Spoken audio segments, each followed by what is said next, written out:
Hermanos, estamos viendo el Génesis y estamos viendo la historia de la salvación.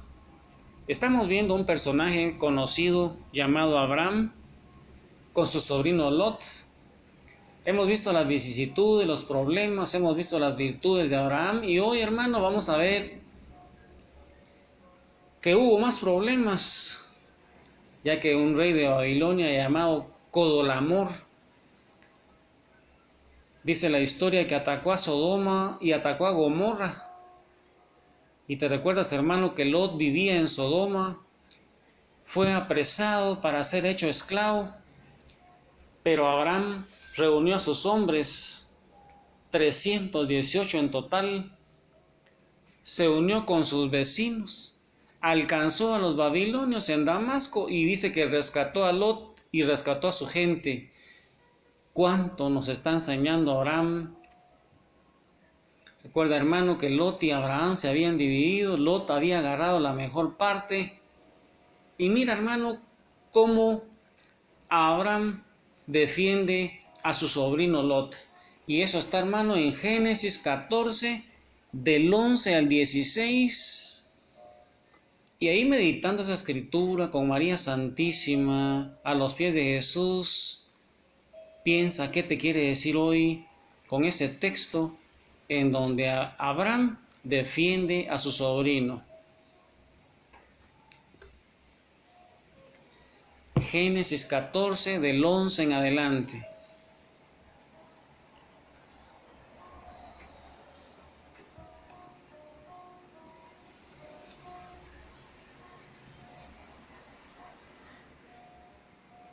Los vencedores se adueñaron de las riquezas y las reservas de alimentos de Sodoma y Gomorra y se marcharon. Se llevaron también con ellos a Lot, hijo del hermano de Abraham, con todo lo que tenía, pues vivía en Sodoma. Uno de los que escaparon vino a avisar a Abraham, el hebreo, que vivía en el valle de Mambré, el amorreo, hermano de Escol y de Aner, que eran aliados de Abraham. En cuanto oyó Abraham que los 4 jefes habían llevado prisionero a su hermano Lot, escogió 318 de sus hombres que se habían criado en su casa y los persiguió hasta la ciudad de Dan. Con sus hombres cayó de noche sobre ellos,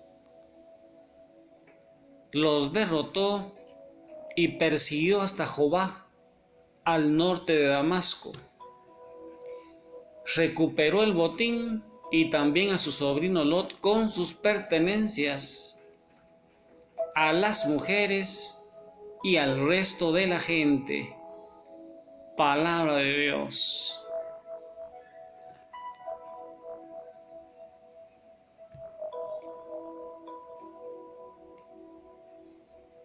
Qué gesto tan bonito de Abraham, hermano, que después de que Lot se había separado de él, cómo lo defiende, no guarda rencor, no guarda resentimiento. También, hermano, hay un personaje misterioso llamado Melquisedec que sale al encuentro de Abraham. Dice que Melquisedec es rey de Salem, una importante ciudad de la tierra de Canaán, que luego será la ciudad de Jerusalén.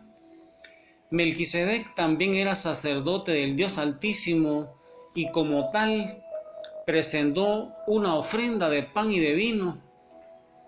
Y algo muy importante, dice que Melquisedec bendijo a Abraham.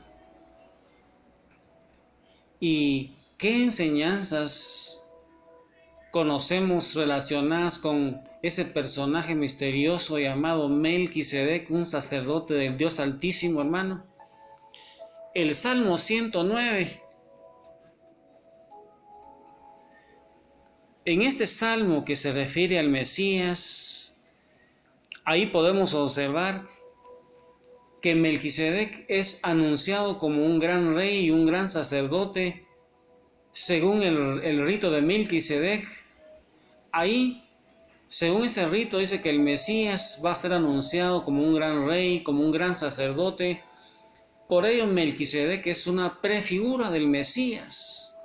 Además, hizo una ofrenda de pan y de vino, y eso, hermano, es prefigura de la Eucaristía. Pero ¿de dónde sale Melquisedec? Este personaje misterioso que aparece de repente, sin tener noticias de él, ¿con qué autoridad bendice y pasa la bendición a Abraham? ¿Con qué autoridad crees tú, hermano? El autor de la carta a los Hebreos también estuvo intrigado con Melquisedec. Y eso dice Hebreos 7, 1 al 7. Mira, hermano, cómo ese personaje es citado ahí en Hebreos 7, 1 al 7, que es una figura del Mesías.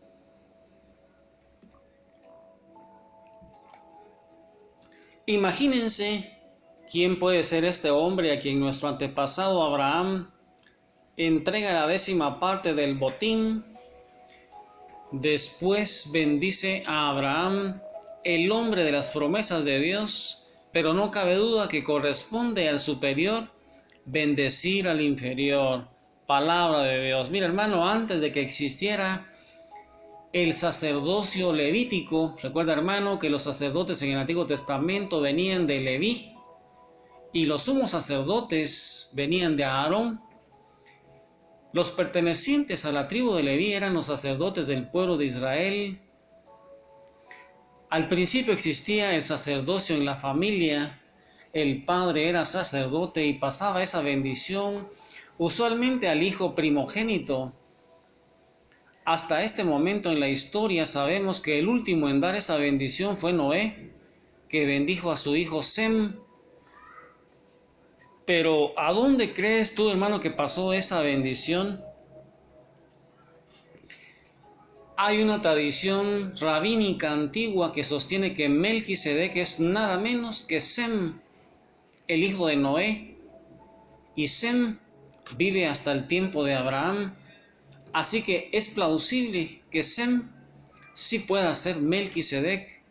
Por eso tiene la autoridad de pasar la bendición a Abraham. Y la carta a los Hebreos lo llama el hombre de las promesas de Dios. Por eso su autor también dice que no cabe duda que corresponde al superior, como vimos en el pasaje de Hebreos 7, hermano, que el superior bendice al inferior, y Sem era superior, pues tenía la bendición que debía pasar a Abraham, ya que Sem era un hijo de Noé y Noé lo había bendecido a él. Y de esta forma razona la tradición judía la identificación de Sem con Melquisedec. Dice que Sem vivió después del diluvio 502 años y su vida tiene implicaciones para el gobierno de las naciones, ya que la dispersión de las naciones, ¿te recuerdas, hermano, que ocurrió en la Torre de Babel? Ocurrió cuando Abraham tenía 48 años y al morir Peleg, 340 años después del diluvio, Ceder murió ahí 340 años entonces, y Abraham dejó Harán después de la muerte de Taré. Recuerdas, hermano, que Taré era el papá de Abraham. Tenía 427 años y Abraham tenía 75 años de edad, según lo dice Génesis 12:4, cuando dejó su tierra. Tenemos la certeza de que los patriarcas con vida al morir Taré y la ocupación de Canaán por Abraham eran Sem, Arfaxad, Salá y Geber. Sem era el mayor. Y en Génesis 9:26 se afirma que Jehová es el Dios de Sem y que Jafet vivirá en sus tiendas. Aquí Sem es bendecido, aunque Jafet es el mayor, según Génesis 10:22.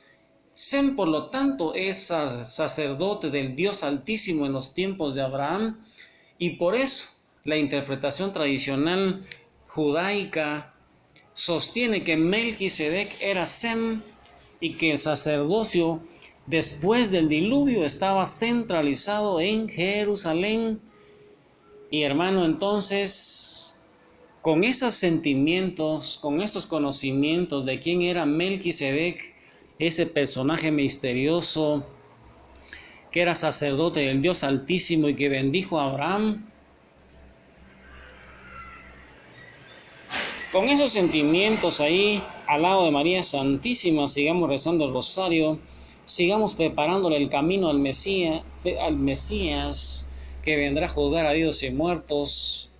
Sigamos preparándole el camino, sigamos llenando nuestra lámpara de aceite del Espíritu Santo, sigámonos purificándonos, sigamos haciendo oración, sacrificio, penitencia, sigamos rezando el rosario, sigamos meditando la pasión, la muerte de Jesús. Hagámosle caso a María Santísima, que cada día se aparece llorando en diferentes partes del mundo, de que estamos dejando solo al Papa, que estamos abandonando a Jesús, que ya no nos preparamos, que ya no pensamos en que va a haber un juicio, ya no pensamos que hay vida eterna, ya no pensamos, queremos ponernos nosotros en lugar de Dios, y con esos sentimientos al lado de María Santísima sigamos rezando el rosario, meditando las Escrituras con la historia de la salvación.